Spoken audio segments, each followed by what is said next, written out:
voudrais, une fois n'est pas de coutume, vous lire un post que quelqu'un a envoyé sur les réseaux sociaux 10 minutes avant la réunion qui a sanctionné, n'est-ce pas, la réunion, la séance de travail que nous avons eue ce matin.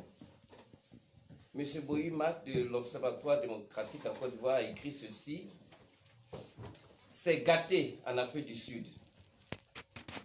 Ils tuent leurs propres frères africains. Je lance un appel à chacun son Sud-Africain en Côte d'Ivoire. Ça, ce sont des postes inacceptables. Et c'est au vu de tout cela que je vais vous lire la présente déclaration qui a sanctionné la séance de travail que nous avons eue ce jour avec les administrateurs des forums Facebook. Déclaration du procureur de la République d'Abidjan. Le procureur de la République a eu ce jour une séance de travail avec les administrateurs des forums Facebook. Au cours de cette rencontre, qui fait suite à celle du même genre tenue le 27 mars 2018, en vue de sensibiliser à une saine utilisation des réseaux sociaux, le procureur de la République a constaté avec regret la persistance de dérives et autres infractions à la loi pénale. Ces dérives se sont accentuées depuis le lundi 12 août 2019, date de la disparition tragique de Didier Arafat, avec des publications tendancieuses et accusations gratuites ou appelant même à la commission d'actes répréhensibles pour atteindre leur point culminant à la suite de la profanation de la sépulture de l'artiste. En effet, cet acte abominable a donné lieu à la circulation sur les réseaux sociaux de vidéos ou d'images au contenu violent ou portant atteinte à la dignité des morts, qui s'ajoutaient aux appels à la haine tribale ou ethnique, à la xénophobie, ainsi qu'aux nombreux outrages aux autorités constatés au quotidien. Les blogs et les forums de discussion sont des sites gérés par des administrateurs qui proposent à leurs membres des espaces de liberté d'expression. Cependant, le procureur de la République rappelle que cette liberté d'expression rime avec responsabilité et doit s'exercer dans les limites de la loi. C'est pourquoi le procureur de la République tient à indiquer que la commission des nombreuses infractions à la loi pénale, à travers les publications incendiaires et les incitations à le faire, ne peuvent rester impunies, tant en ce qui concerne les auditeurs des dites publications que les administrateurs des sites qui fournissent les moyens de commettre les infractions déplorées. Aussi était-il important que le parquet, après la phase de sensibilisation, de rencontrer les administrateurs de forums afin de leur passer le message de fermeté extrême avec laquelle ces infractions seront désormais réprimées afin de rendre Internet juridiquement viable. Après une revue de la loi sur la cybercriminalité qui prévoit des peines très sévères pouvant atteindre 20 années d'emprisonnement, diverses mesures pour prévenir les dérives ont été suggérées aux administrateurs des forums au cours de la rencontre.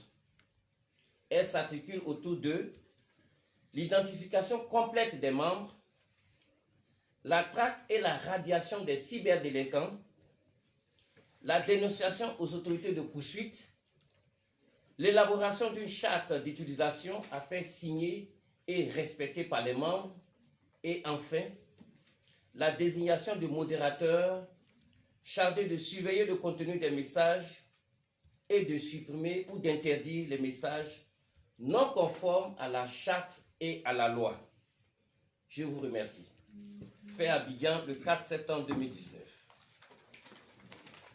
Mesdames et messieurs, si vous avez quelques questions, monsieur le procureur se tient à votre disposition. On va commencer de la gauche vers la droite pour que ce soit beaucoup plus simple et facile à gérer. Donc, madame Valérie, vous pouvez commencer. Bonjour monsieur le procureur. On a entendu qu'il y avait eu 12 arrestations ce week-end de gens justement qui étaient sur les réseaux sociaux. Où en est l'enquête? Je vous remercie pour votre question. Effectivement, les arrestations avaient commencé depuis le premier jour et elles se sont même poursuivies.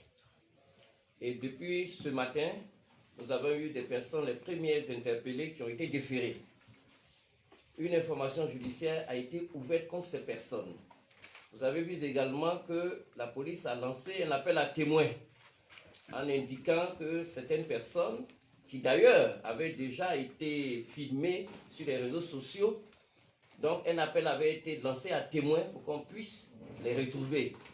Je peux vous assurer que déjà, certaines personnes ont été déjà interpellées suite à cet appel à témoins. Et je voudrais d'ailleurs dire merci aux Ivoiriens qui coopèrent entièrement pour que plus jamais on ait ça en Côte d'Ivoire. Donc c'est pour vous dire que l'enquête avance, elle avance bien. Et que des personnes ont été déjà déférées et que d'autres vont l'être dans les jours à venir. Il reste encore quelques personnes à appréhender. Et je pense que nos services sont à pied d'œuvre afin de pouvoir les retrouver. Excusez-moi, est-ce qu'on pourrait avoir des chiffres, si c'est possible, sur le nombre de personnes déjà interpellées, le nombre de personnes déférées? Oui, on vous avait déjà annoncé 12 personnes. Sur ces 12 personnes, une dizaine a été déférée ce jour. Et d'autres ont été appréhendés sur ceux pour lesquels nous avons lancé des appels à témoins. Et donc, dans un jour futur, ces personnes seront également conduites au parquet et nous allons ensuite engager l'action judiciaire contre ces personnes. Excusez-moi, donc on n'a pas le nombre d'interpellés en plus ou on reste dans le cadre des 12 heures? Non, on en a plus. Le 12, c'était le premier jour. Et à la suite des appels à témoins, nous avons eu d'autres personnes que nous avons déjà au niveau de la police. Est-ce qu'on peut avoir un chiffre à ce niveau-là? Oui, je ne donne pas de chiffres, vous savez, pour ne pas justement empêcher les autres de continuer leur travail. Sinon, d'autres personnes ont déjà été interpellées. Et des personnes très connues d'ailleurs. Parce que justement, elles ont parlé à visage découvert. Et il y a même des photographies. Et donc, on a déjà pu les interpeller. Et d'autres interpellations se poursuivent. Prochaine question.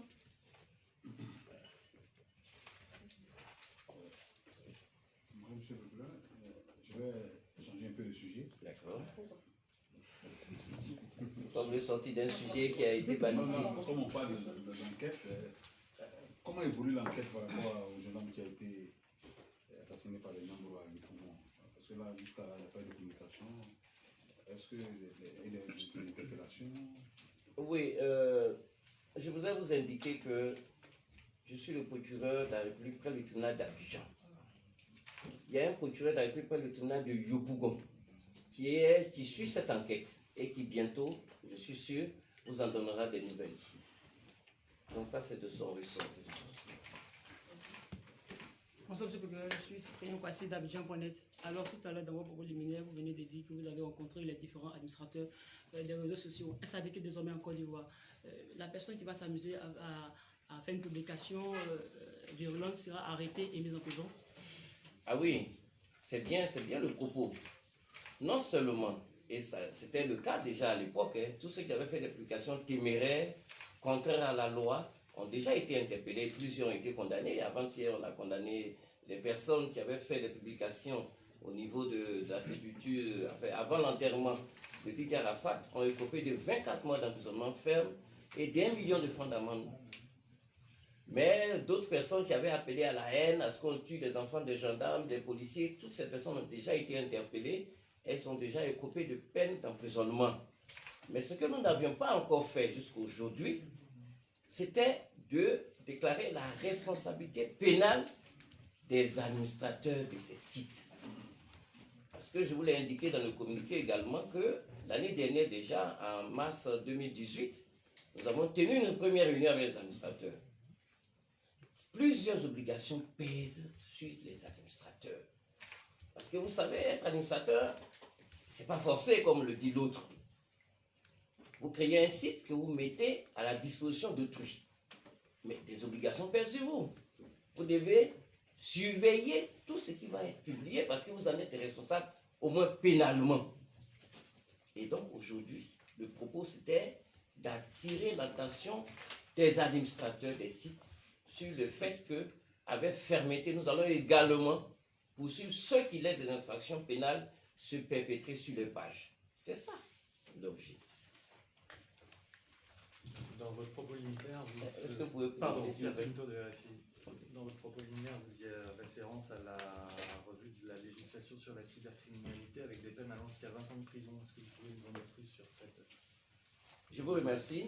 Effectivement, lorsqu'on fait l'apologie, par exemple, du terrorisme, lorsqu'on fait l'apologie du racisme, de la xénophobie, la loi sur la cybercriminalité permet d'aller jusqu'à 20 années d'emprisonnement. Évidemment, ça, c'est la peine la plus sévère. Voilà, et à 20 millions de francs d'amende. C'est pour ça que j'ai parlé de ça, parce que c'est la peine la plus sévère que prévoit la loi de 2016 sur la cybercriminalité. J'avais une autre question, si vous permettez. Vous venez de faire référence à une condamnation à 24 mois ferme et 1 million de francs d'amende. Tout à fait. De personnes, mais j'ai pas bien compris. Oui, de personnes qui avaient publié les images de Didier Arafat dans son linceul. D'accord. Ah oui, oui. C'est une comparution immédiate alors? Oh, oui, ça c'est en comparution immédiate, oui. L'audience s'est déroulée il y a quelques jours. Et quel est le délit pour lequel ils ont été condamnés? Oui, c'est atteinte à la dignité des morts.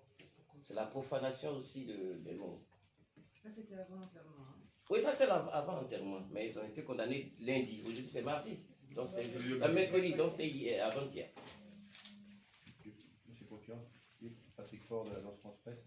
Vous avez parlé de la responsabilité des administrateurs. Est-ce que vous avez déjà engagé des poursuites contre eux? Ou est-ce que c'était juste un avertissement et à partir d'aujourd'hui vous allez le faire? On avait précédemment engagé des poursuites, mais on n'avait pas procédé à des arrestations. Mais à partir de maintenant, étant donné que nous avons touché le fond avec la profanation de la tombe de l'artiste, on se dit, aujourd'hui, on ne doit pas laisser sur sa page perdurer ce genre de publication, ce genre d'image, ce genre de vidéo. Je vous ai vu en début de propos, le dernier post que quelqu'un a fait. Ça suppose qu'il y a des personnes qui n'ont pas encore compris que Internet n'est pas une page de non-droit. La loi s'applique à Internet, c'est pour ça qu'on a légiféré. Abidjan.net, Karine Nolaté. Je vais juste revenir sur la question du confrère, à savoir que dans un groupe sur Facebook, par exemple, en plus du posteur, l'admin aussi est inquiété. C'est les deux personnes ou c'est juste le posteur de la publication qui sont... Tous ceux qui ont pour responsabilité D'accord. de veiller à ce qu'on ne publie pas des propos contraires à la loi. Que ce soit l'administrateur, que ce soit le modérateur, tous ceux qui le font, ou même celui qui a publié de façon téméraire, ou celui qui a reproduit une publication. Okay. Parce que généralement, c'est ce que les gens font. Ils reproduisent la publication de quelqu'un sans même indiquer que c'est une reproduction.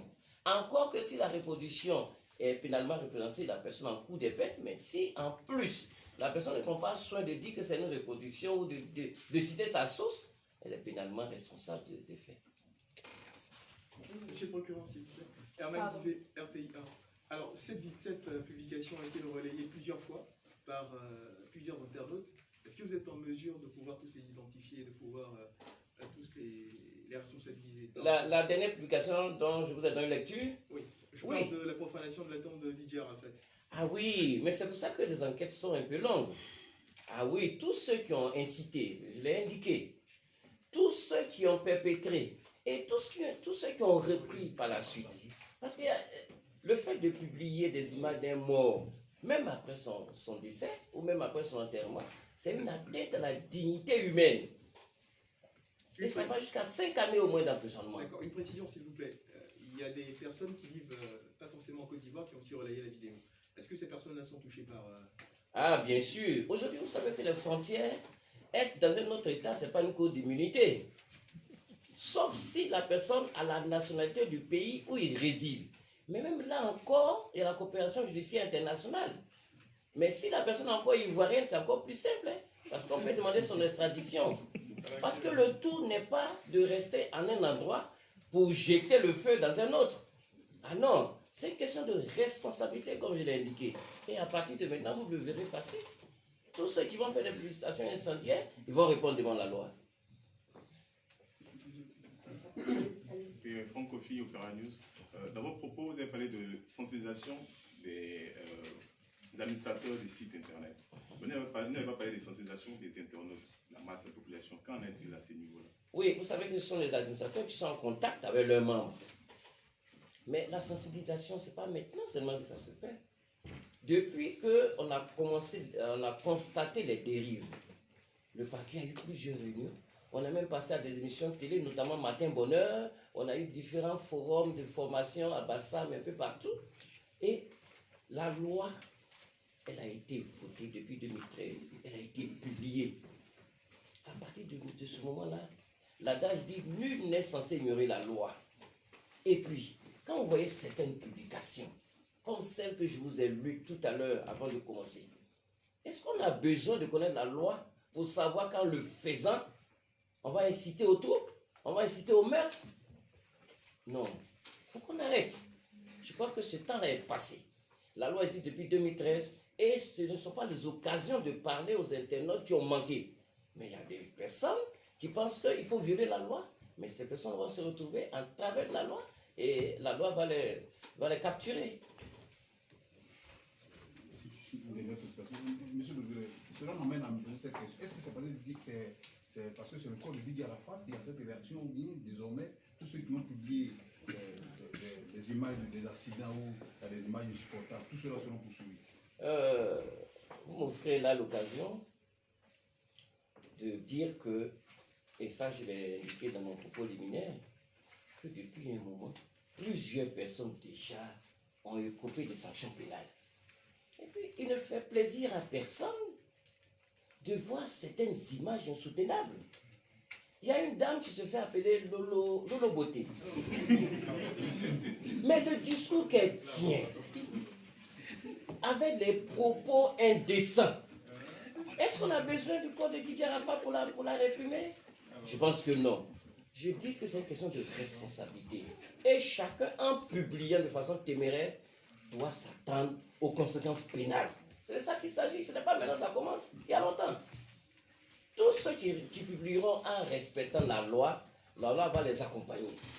Mais ceux qui vont publier de façon téméraire en violant la loi va s'appliquer à eux et ils vont se retrouver en détention. C'est de ça qu'il s'agit. Sinon, ce n'est pas une affaire de cours. Après, c'était le temps. Je prends un exemple.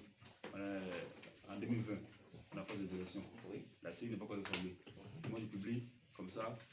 Demain, marchons ensemble dans la rue pour réclamer la CIG conforme à la règle de la Cour africaine du développement. Est-ce que c'est le poursuivi? Non, vous savez, le procureur ne va pas par exemple. Le procureur ne travaille pas par exemple. Si vous publiez une fausse information, on appelle ça fake news. La loi permet de poursuivre.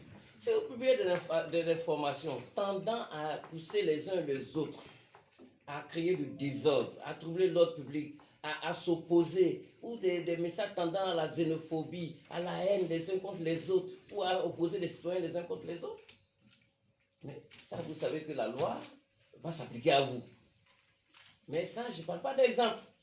Le procureur attend que les faits se passent et il regarde est-ce que ça correspond à la qualification juridique prévue par le test. Vous avez parlé tout à l'heure de Lolo Beauté. Monsieur, vous avez parlé tout à l'heure de Lolo Beauté. Est-ce que ça veut dire que vous avez une procédure en cours contre Lolo Beauté? Oui, comme je vous l'ai indiqué, on a demandé à nos services de rechercher cette personne. On s'est rendu compte que cette personne n'est pas sur le territoire. Et grâce à la coopération judiciaire internationale, nous avons demandé à ce que cette personne-là ne puisse pas continuer de déverser ce genre de propos. Parce que Internet aujourd'hui, vous savez, pour avoir Internet, ce n'est pas compliqué. Vous avez juste un téléphone, vous avez accès, et puis c'est tout. Mais autant nous, les grandes personnes, nous avons accès à Internet, autant nos enfants qui ont besoin d'être éduqués ont accès. Alors on va abreuver nos enfants de ce genre de propos. Et les administrateurs des sites, parce que Lolo Beauté, par exemple, s'il faut être en contact ami avec elle sur Facebook pour avoir ces vidéos, alors que si les administrateurs des sites permettent que ces vidéos figurent sur les pages, tout le monde peut avoir accès, même sans être ami avec la personne. Vous voyez le préjudice certain que nous causons à nos enfants. Et puis, quelle éducation on veut leur donner en leur permettant d'écouter ce genre de discours. Nous voulons une jeunesse saine. Nous voulons des Ivoiriens réconciliés. Nous voulont des Ivoiriens qui vont à la paix et qui s'aiment entre eux. Et non des personnes qui vont venir les opposer les uns aux autres. La balle là, ne trie pas, hein. Elle ne se dit pas celui-là, le journaliste du temps, ou bien celui-là, c'est le procureur, celui-là. C'est un exemple. Par exemple, je touche du bois. C'est un exemple. C'est un exemple. Vous avez parlé d'exemple, je vous donne un exemple. Donc voilà, donc le tout, c'est vraiment d'être sérieux et de travailler conformément à la loi.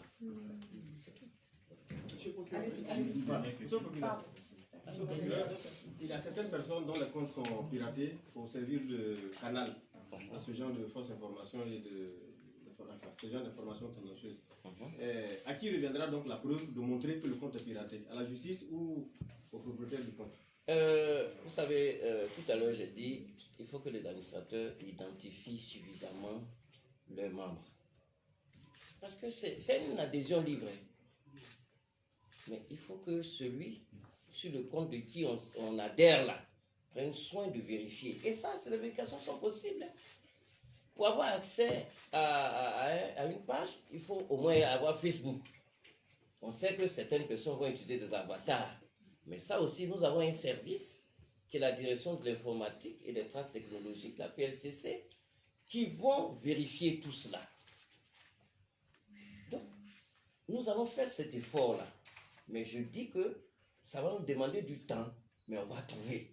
Mais les administrateurs des sites, eux, ils ont la possibilité de mettre même certaines publications en attente, de vérifier, de visualiser et de se dire oui, oui, on accepte, on le publie. Ou même quand ils n'ont pas eu le temps de vérifier, dès que ça apparaît sur leur page, ils suppriment. Mais qu'est-ce que nous constatons? Comme je vous ai dit, c'est à dessein que je vous l'ai dit cela. Le temps de commencer la réunion, de faire la réunion en 1 heure, j'étais encore sur un site. C'est inacceptable. C'est ça le propos. Donc ceux qui vont utiliser des avatars, on va les rechercher.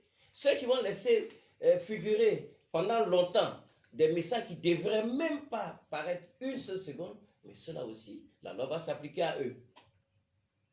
Oui, monsieur le procureur, au-delà de l'acte de profanation de la tombe de l'artiste Didier Arafat, certains honnêtes citoyens ont été pris à partie par des individus, parce qu'ils sont retrouvés dans une zone assez sensible entre Williamsville et leurs véhicules ont été vandalisés. Est-ce que cela s'inscrit aussi dans votre périmètre? Ah, bien sûr. Déjà, le communiqué du préfet d'Abidjan était assez éloquent. L'enquête a été ouverte sur tous ces événements-là. Donc, tous ceux qui ont participé à ce genre d'acte de vandalisme, évidemment, sont en train d'être recherchés et ils vont subir les rigueurs de la loi. Ça va de soi. Dernière question. Dernière question. En termes de statistiques, depuis que la loi est promulguée, depuis 2013, quels sont les nombres de condamnations qu'on a eues jusqu'à présent? En tout cas, tous ceux pour le moment que mon parquet a trait à l'audience ont été tous condamnés. Puisque c'est des infractions pratiquement matérielles. C'est un travail de la DITT. Non, je ne vais pas vous donner de chiffres ici et maintenant.